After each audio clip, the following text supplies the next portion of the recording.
Look at Job, chapter 1. And we saw Job. We introduced Job to you in the land of Ur. We introduced Job that he had 7 sons and 3 daughters. He had a whole bunch of sheep, 7,000 sheep. He had 3,000 camels, and the camels would be a status symbol in those countries of Arabia and that surrounding area. But how many camels you had was how rich you were, all right? Because camels were ideal for the climate.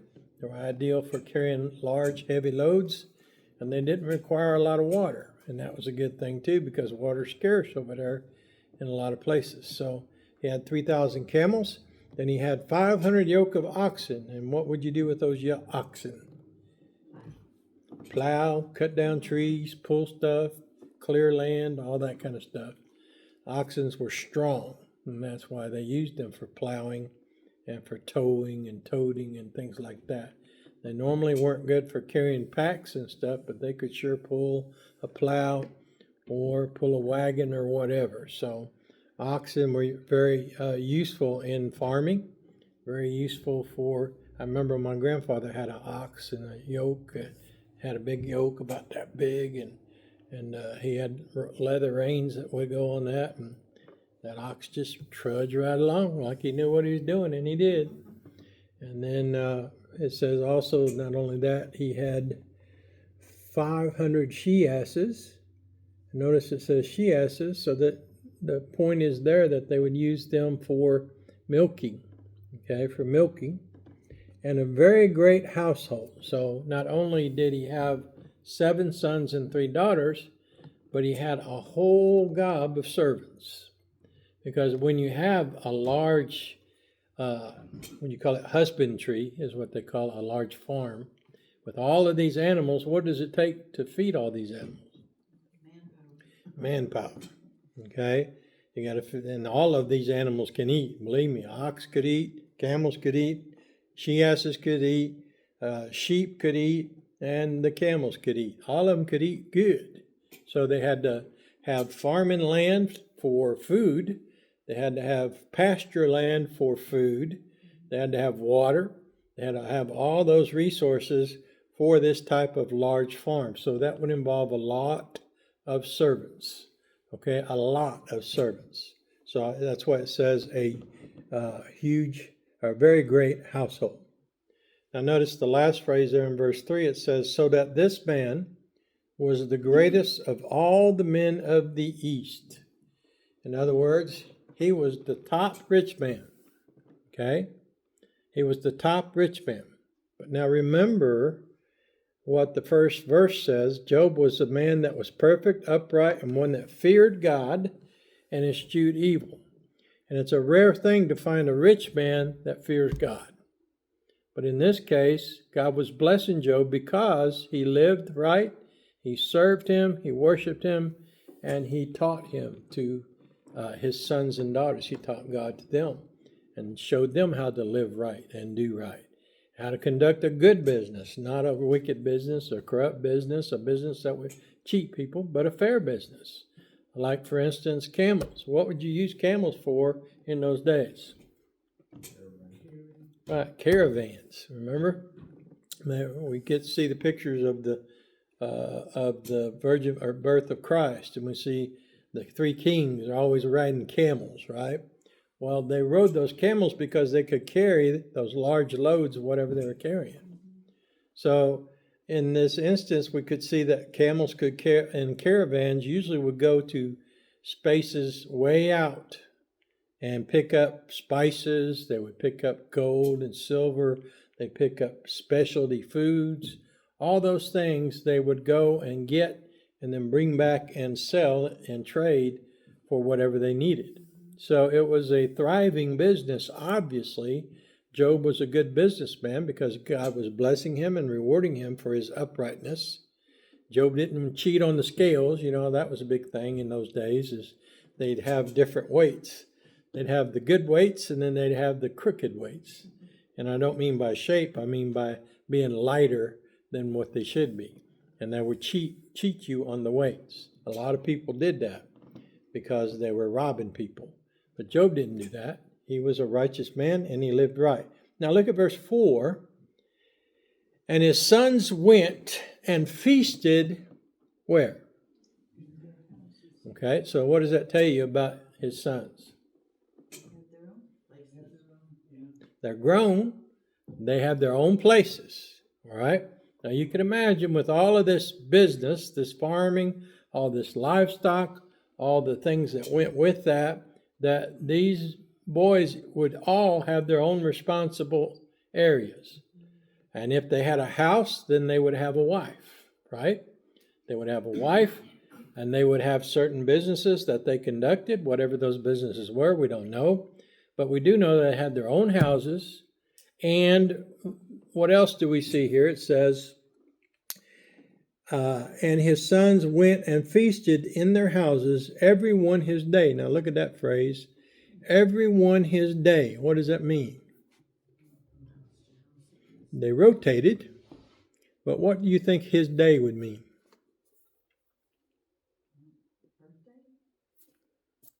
Birthday, weaning day, what else? Shearing day was a big time when they got together and celebrated because of the sheep shearing. So there were many special days, but most likely it says everyone his day. So it's probably either a birthday or an anniversary or a child getting weaned or something special to mark the occasion. And what they would do is they would rotate from house to house. So it's more than likely it was a birthday or an anniversary.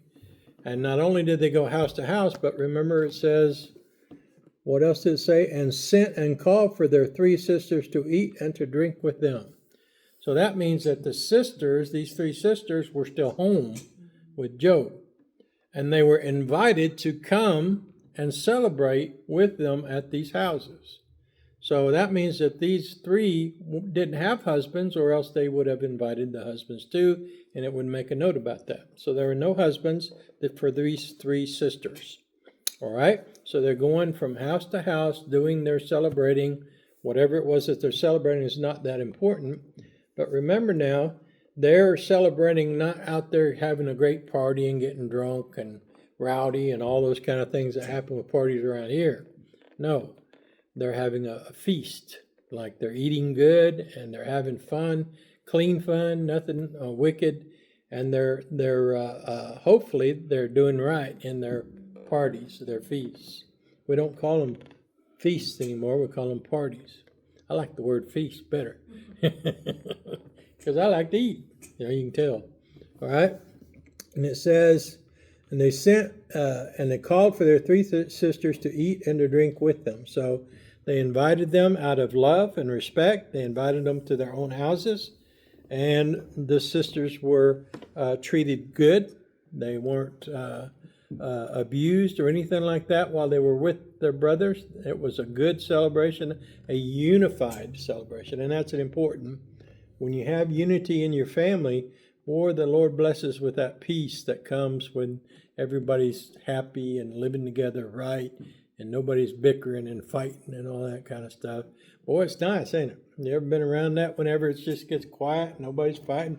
Wow, enjoy it when you can get it. And that's what this is telling us, is that these brothers, even though they were hard workers and married, they were concerned about their sisters enjoying the unity with them as well. And that's what they did. Now notice that verse 5, it says, and it was so when the days of their feasting were gone about. What's that mean? Right. They'd gone round back to the start. And look what happens. That Job sent and sanctified them and rose up early in the morning and offered burnt offerings according to the number of them all. For Job said, it may be that my sons have sinned and cursed God in their hearts. Thus did Job how? I want you to underline that continually. That's important. Now, as his children were having their feast and they had gotten together, Job wanted to be careful that they didn't sin against God when they're having their good time, right? And he was careful that they didn't mock God or that they didn't shortchange God, the worship of and the glory of God. They were careful about that. And notice it says, and Job sent and sanctified them. So what does that mean? He sent and sanctified them. What does it mean, sent? Yep. He sent for them and called them to come to the sacrifice. So remember, it says the feasting's done, so they're all going to scatter back anyway. So he sends for them and they come. And what does he do? It says, and offered burnt offerings according to the number of them all. So for 10 of them, he conducted 10 burnt offerings, one for each of his children. Now remember, this is before Moses had come down and delivered the law, before the temple and all that order had been done. So every man at the head of the household, the man would do the offerings unto God. All right? They had their own family altars and all of that. Okay? Where do we see that before? Where do we see that taught? In Genesis. Anybody remember? Adam taught his son. Right. Adam taught his sons how to conduct a good offering unto the Lord. And that was brought on down through the centuries. And they learned that individually they could offer sacrifices for their families. Right? Not that they were any more holy than anyone else or any more sanctified than anyone else, but that they were trying to worship God and teach their family how to worship God. And that's very important. Even in this day now, it's important for us to teach our children and our acquaintances about living a sanctified life and about loving and living for the Lord.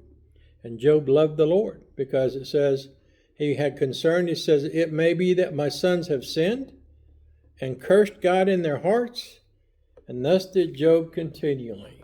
All right? So Job was careful to offer up prayer and sacrifice for his children. Okay? Prayer and sacrifice for his children. All right? So that means, and it says continually, so what does that mean? Right. Regularly. Regularly. That's hard to say. Regularly. Let me say it like that. All right? In other words, continually. So that means that Job had a deep concern for his family. He had a love for his sons and his daughters. He wanted to make sure that if they had in fact sinned or cursed God or said something bad about God that they shouldn't have while they were having a good time, he wanted to make sure that he covered them with a sacrificial offering. Now remember, God had taught them before, God didn't take offerings from the garden, did he? No, he didn't take offerings from the pocketbooks. He took sacrificial offerings, the shedding of blood for the remission of sin. And Job was teaching that to his children, and he was conducting these sacrifices for his children and showing his children that it was urgent and necessary to do this worship for God. And he did it continually, so whenever Job would offer up a sacrifice, his children could see that and know that their dad was trying to live right. Now, so we see that Job is careful, he was cautious, he was compassionate, and he was consistent. He didn't do this willy-nilly, he did it all the time, continually. Which means he never stopped praying for his sons and his daughters. He never stopped offering up sacrifices for them. He was committed to his family, and they were committed to him, because they were helping him in this large household to do what he needed to do. Each one of them, no doubt, each one of the brothers had a special branch of the ranch. That'd be pretty good, branch of the ranch. A specialty in the ranch, how's that? That they had, and all of them, it would take all of them too, to do all that had to be done. And the sisters, no doubt, they served in the household, helping the servants, making clothes and all those kind of things was what they did. So it's interesting how Job wants to make sure that his sons and daughters didn't curse God when they were having a good time. So it wasn't one of those raucous parties that Job was worried about, or else he wouldn't have let them have it. He'd have stopped it. But it was an unintentional sin, that they had not glorified God or that they had cursed God or said something bad. as a mistake, and Job wanted to make sure that they were protected by the sacrificial offering. So he prayed, and he kept praying, and he was always praying for his children. That's a good lesson for us too in these days. We mention our children all the time and our family members. It's important for us to pray for our family members and to pray that the Lord would save them and that he would forgive them for their sins. That's important. So we need to continually do that daily. We need to ask God to bless our children, our grandchildren, our great-grandchildren, or our family members, all of our family members for that matter, that God would bless them and keep them safe and save them from their sins. So Job was concerned for his family. He had care for his family. He had compassion for his family. He didn't stop them going and having food, did he? Or celebrating their feasts or birthdays or whatever. He didn't stop them. He allowed them their own liberty. They had left his house. They were grown men. And his daughters, we don't know how old they were, but they were invited. So we know that Job had a concern for them. He loved them. And they had a good fellowship and unity. All right, and what does Paul teach us over in 1 Thessalonians? You can make a note here. 1 Thessalonians 5:17. Anybody remember that? Pray without ceasing. What's that mean? Right, unstopping. What Paul is commanding and expecting us to do is remain in an attitude of prayer all day long. We should be communicating with God all day long. Now, I urge caution when you're out on the highway behind the steering wheel, thinking and praying to God, be careful when you're doing that. But you can still do it. Just don't get zoned out where you end up wrecking and hitting somebody else or any of that. But you can be in a constant communication with God and trying to live as good as you can, as close as you can to God. And that's what that praying will do for you, is bring you closer to God and help you to go through situations, or help you to go do something that God wants you to do, or to help you be more than what you are. And praying constantly and always praying without ceasing is an important part of a Christian's duty. Here, Job is a typical example of that. He doesn't stop praying for his family, and neither should we. Even though it seems like they're not getting it, they're like rock heads. They don't just not getting in, or mules with the thick heads. Even though it seems like that, don't give up. Keep praying for them, because God can break rocks. God can melt hard hearts. God does that on every person he saves, doesn't he? He takes that old stone cold heart out and puts a new fleshly heart in, one that can feel spiritual needs. So as we look at this, we're going to see the scene shift now from here on earth, and Job's family, now it's going to shift up into heaven. And we're going to see behind the scenes, which is something we never get to see. We're going to get a picture of what happens in heaven and what and who are involved. And we're going to see that in the next set of verses, where the sons of God come to present themselves before God. In other words, the angels are coming and presenting themselves to God, and we'll see a special event take place. And it's very notable what God says about Job there in verse number 7. All right, so read ahead, study it, think about it, and if you have questions, ask them. But just remember this: here is a man that's trying to live right, and he's trying to make sure that his children live as right as he can get them to. Now, he can't live for his children.